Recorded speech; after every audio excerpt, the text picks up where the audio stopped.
আমরা আজকে ডাক্তার আসাদুর রহমান সাহেবকে দেখতে এসেছিলাম।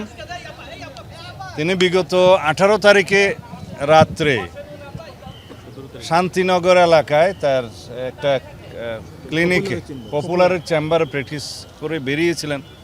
তখন তিনি দুর্বৃত্ত আঘাতে চোখে প্রচণ্ড আঘাতপ্রাপ্ত হন, শরীরে অন্যান্য জায়গায় আঘাত আছে।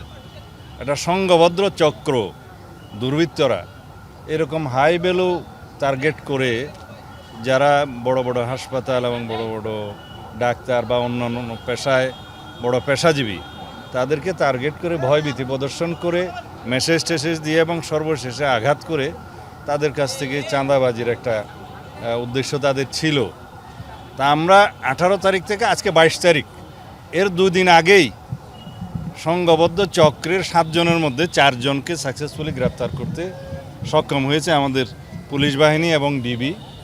তারা একজন লক্ষ্মীপুর থেকে গ্রেপ্তার করেছে, একজন যাত্রাবাড়ি ধনিয়া এলাকায়, আর একজন সাতারকোল, আরেকজন ঘটনাস্থলে ওই দিনই গ্রেপ্তারকৃত হয়। এটা আমি পুলিশের প্রশংসা করি, কিন্তু পুলিশের আরও কাজ করা বাকি আছে।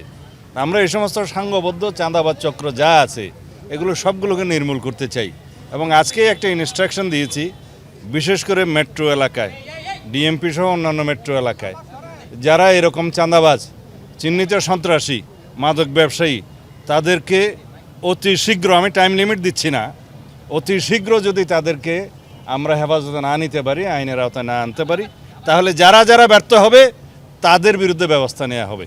চাঁদাবাজরা চাঁদাবাজি, তারা রাতারাতি কোটিপতি হতে চায় হয়তোবা, এগুলাই তাদের উদ্দেশ্য। এবং তারা বিভিন্ন চিহ্নিত সন্ত্রাসী, দাগী আসামি এবং যেগুলো গডফাদার আছে তাদের নামও ব্যবহার করে।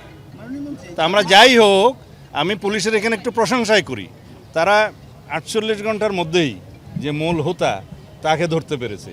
সে বিদেশে ছিল, জানা গেছে সে হুন্ডি ব্যবসা করত, সে লস টস দিয়েছে, জিজ্ঞাসাবাদে সে জানালো এবং এগুলো এই প্রক্রিয়ায় কিছু সন্ত্রাসীদেরকে একত্রিত করে সে এই সংগঠনটা করেছে, যাতে এই প্রক্রিয়ায় যারা বিভিন্ন ধনাঢ্য ব্যক্তি, ভালো পেশাজীবী, বড় বড় ডাক্তার, ইঞ্জিনিয়ার, তাদেরকে টার্গেট করে সেই উদ্দেশ্যে এই সংগঠনটা করেছিল।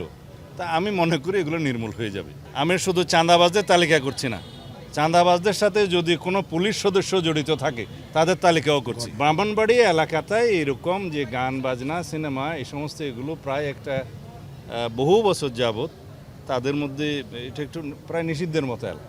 সেইটা ওখানকার পরিস্থিতি আলাদা। তো পরিবেশ বিবেচনায়, পরিস্থিতি বিবেচনায় যেখানে যা ব্যবস্থা নেওয়া দরকার সেটা নিয়েছে। এর সাথে এই ঘটনা সম্পর্ক